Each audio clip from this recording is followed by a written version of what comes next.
All right, item number one that your kitchen does not need anymore are throw rugs, scatter rugs, anti-fatigue mats. It's just one more thing that you have to straighten out, sweep around, shake out, or vacuum off. Most of us don't have extra time for that. And I know maybe you don't want to give up the anti-fatigue mat because you're like, hey, my back or my feet are gonna hurt. I found that investing in a good pair of house shoes that are really supportive makes all the difference no matter where I'm standing. Number two is anything on the front of your fridge. Now I know, where are you gonna display all the artwork that your kids make, the super cute picture of your grandchild? Well, you could find other places in your house because over time, this just reads as clutter to our brains. And if we remember, what does clutter do? It releases stress hormones. And so it can actually be really stressful for our brains to have a lot of clutter on the front of our fridge. Number three is a countertop knife block. And like we talked about with the front of the fridge, our brains love simplicity. So keeping your countertops nice and clear is a kindness to your brain as well. And there's so many great options now for knife blocks that can go inside of a drawer that there's really no reason to have that tacky knife block out on your counter. And it's so much easier to wipe down your counters and put stuff away at the end of the night if there's not a lot of stuff sitting out on them. So you could try one of these drawer models or the magnets that go inside of your cabinet doors. And while you're at it, why don't you tuck your utensil caddy out of sight as well? Store your utensils in a drawer, but be sure to get rid of all of the duplicates. You don't need multiples of pancake flippers and ladles and potato mashers and different serving things. Most of us can get by with one of each thing, maybe two if you really do a lot of cooking, but you'll be surprised at how few utensils you actually need in your kitchen. All right, next, number five, let's talk about something that's a little harder. These gizmos and gadgets that we buy thinking they're gonna make our life easier, and then they don't, right? If you've ever been to a Pampered Chef party, see things from influencers online. Adeline and I do a lot of the cooking, and we do not like chopping onions. Who does, right? So I was like, maybe it's time we try out one of those chopper things again. We have had this for at least 6 months. We used it one time, did not enjoy the cleaning process, and have not used it since, and now I feel guilty every time I look at it. So take a look around your kitchen. Do you have gizmos and gadgets that are more work to clean than they are to use, or you just never do the thing you thought you were gonna do with it? Permission to let these items go no matter how much money you spent out of it. Move it out of your kitchen, and then you never have to feel guilty when you see it again. And as long as we're talking about guilty clutter, let's talk about small appliances. Even I just noticed we don't hardly ever use our Instant Pot anymore, but we use our air fryer all the time. And so as seasons change, take a really honest look at your small appliances.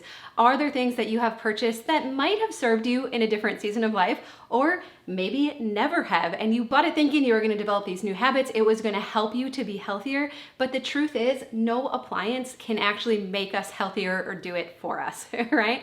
So for now, if it is not serving you, let's move it out. You don't have to necessarily declutter it right away, but let's move it out, free up some valuable space, because what you're gonna find is that when our cabinets and our drawers are only about half full, it is so much easier to put stuff away. If you've had difficulty keeping your kitchen tidy and clean, it's probably because there's just too much inventory in there. Cass from Clutterbug will say it has to be just as easy to put something away as it is to leave it out. So if stuff is chronically staying out on your counters, it's probably because it's just a little bit too hard to put it away. So let's declutter our cabinets and our drawers, and you're gonna find that your kitchen stays so much cleaner. So that is the point of this whole list. It's easier to keep your kitchen tidy when there's less stuff in it. All right, I was trying to keep that cute plaid shirt on, but it's too hot. Okay, a couple other things that will really make some massive room in your kitchen if you're willing to move them out. How about extra baking dishes? Well, so extra cake pans, casserole dishes. Do you have any that maybe they're just too heavy, so you find yourself not using them, or you don't do that type of cooking anymore, or they're simply duplicates, or again, you're not doing that type of baking anymore? Will you be willing to move that stuff?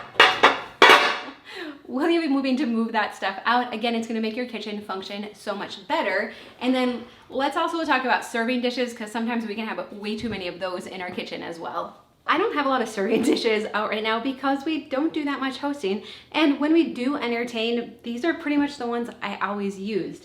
And this set, this was my grandma Adeline, so I had 2 of these that match, but I realized I never used to, and they kind of stacked awkwardly in our cabinet where we keep them. And so you have permission to break up sets, to let go of pieces of your serving dishes that you never use, that aren't practical or a little bit awkward. You can let those go, even if they were your deceased grandmother's. Like, it absolutely is okay. But I really appreciate having low inventory in our kitchen right now and only having the pieces that we use all the time. I actually just realized too, as I was stacking these back up, this bowl was actually part of a set from the Pioneer woman too. And I love all the Pioneer woman stuff, right? But the big one was too big and I didn't really ever use it. And then the small one was too small. And so over time, they didn't stand the test of time. I was never using them. I was having to unstack them to pull it out and then put it back. And so again, I decided to break up the set and donate those pieces. And that is totally fine. It's your kitchen. It's your kitchen. It should work for you, not against you. You also have permission to pare down and simplify all of the linens in your kitchen. So if you have any towels or dishcloths that are kind of ratty that it's time to get rid of, to upgrade, I recently got all matching towels in our kitchen and I love it so much. Now you don't have to go that far, but again, it should be really easy to put them away. So I have set this drawer as the container. I keep as many as comfortably fits in here and then I let the rest go. But if you have any like fancy linens too that you're just not using, placemats, tablecloths, runners, again, take a really honest look at it. If you're not using it now, either move it out of your kitchen and store it somewhere else so this space functions really well, or again, just donate it and let it go. It could be that that season has passed or it never actually existed, but none of us need that extra stuff in our kitchen day in and day out. Next is recipe books and cookbooks. Unfortunately, kitchens aren't actually that conducive with books, right? So I try to keep very few in general, and I actually decided because I look at the recipe books so infrequently that I don't even keep them in the kitchen anymore. And then we have extra food. So do you know what never ceases to amaze me, especially as women? We are so hard on ourselves. If we've been wasting food has been expiring before we could use it or going bad in the fridge, often we think there is something wrong with us and our management system, when in fact, it's really that we have too much inventory. And so often the inventory in our pantries, our fridges, our freezers has crept up to the point where we can't remember what we have and it's very difficult to use it all. So as we've kept lower food inventory in our kitchen, we hardly waste any food anymore. It's very easy to see what we have and to use it up before it expires, both in our pantry and in the fridge. Now, if you want to have emergency food storage, that's a little bit different. So for us, we keep that completely out of the kitchen because I can't have it get mixed in with our day-to-day food. Otherwise, again, I'm losing track of things, they're expiring, and it doesn't work well at all. Next, feel free to get rid of all of those random things that come in your pot and pan set. So again, why do they sell sets of pots and pans? So it feels like we're getting a really good value. What's the problem? We end up with all of these pieces that we never use and they clutter up our cabinets in our drawers.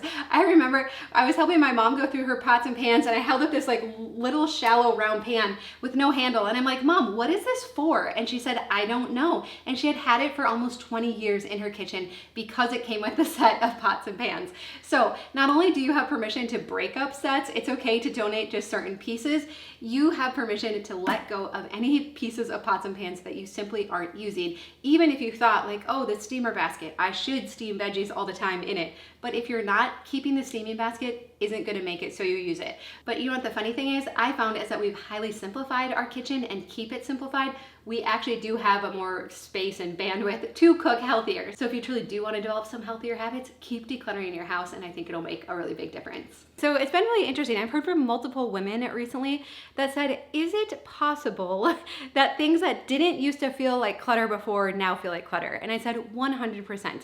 And decor in the kitchen actually falls into that category for me. Again, we're in a busy season of life and I really need my kitchen to be working for me, not against me. And I felt like when there was a lot of decor around, it just made it harder to keep it clean and it did feel more cluttered to me. And so we have highly simplified the decor. We just have a few pieces on our open shelves and they also double as cake stands and serving dishes. And so it's kind of like functional decor as well. But going back to having the counters cleared off, I just feel like this makes our kitchen function so well. It's visually simple, which makes it feel more peaceful and nice to be in here and super easy to keep clean. And of course I have to hassle you about coffee mugs and water bottles and tumblers and all of our glasses are in the dishwasher right now. Our coffee mugs are over there. We have 1 coffee mug per person. We have about 2 drinking glasses per person, 1 water bottle, 2 coffee tumblers per adult, and it is more than enough. Again, this is one of those areas where the inventory can really creep up over time without hardly any intentionality. So go ahead, take a pass through your cups, your mugs, your glasses, your water bottles, discard any that are broken, that don't work, that are duplicates, that came into your house uninvited. They were free, somebody grabbed them somewhere. Permission to let that stuff go, because again, it's so much easier to put the dishes away and to empty the dishwasher when your cabinets are not stuffed full. It's a subconscious thing. You probably don't even realize it, but it is so much easier to put dishes away when your cabinets have lots of extra breathing room in them. I don't know what it is as women, but we have this thing with food storage containers, like we're never gonna have enough and they're all gonna disappear and we have to kind of like hoard them, right? You don't actually need as many as you have. I almost guarantee it. It is really wise to store them with the lids on. I know you can't fit as many, but it makes it so much easier. You never have mismatched bottoms and lids. It's very easy to grab it out of the cabinet when you want to use it. If you would just try this out, I almost guarantee that you will not go back. But if nothing else, simplify your food storage containers. You probably have way more than you need, and it's just a lot of extra inventory to manage. But overall, the hang up most of us have is the money we spent on it, the appliances, the gadgets, the food storage containers, the bakeware, serving dishes. Often it can be difficult for us to part with these things because we're thinking about all of the money that we spent on it. But here's what I want to encourage you. I cannot believe how when our kitchen is highly simplified, how much more I want to be in here and how much more we cook in here. So think about this. If you got your kitchen really decluttered, really simplified, it functions well, you cook more, your family cooks more, it's easier to involve them in it, and you went 3 months with hardly eating out at all, think of how much money you would save. If you didn't waste food in the pantry and the fridge because you had a better idea of what was in there, how much money would you save? And so again, we might be moving out even a few $100s worth of stuff from our kitchen if you go through this full list, but how much money will you save month after month, year after year? I mean, we have a lot of fun now at dinner time cooking. We'll put music on, we're in here working together, cooking and cleaning as we go, and it has completely shifted how we use our kitchen and how we feel in it. And I think you'll experience that too.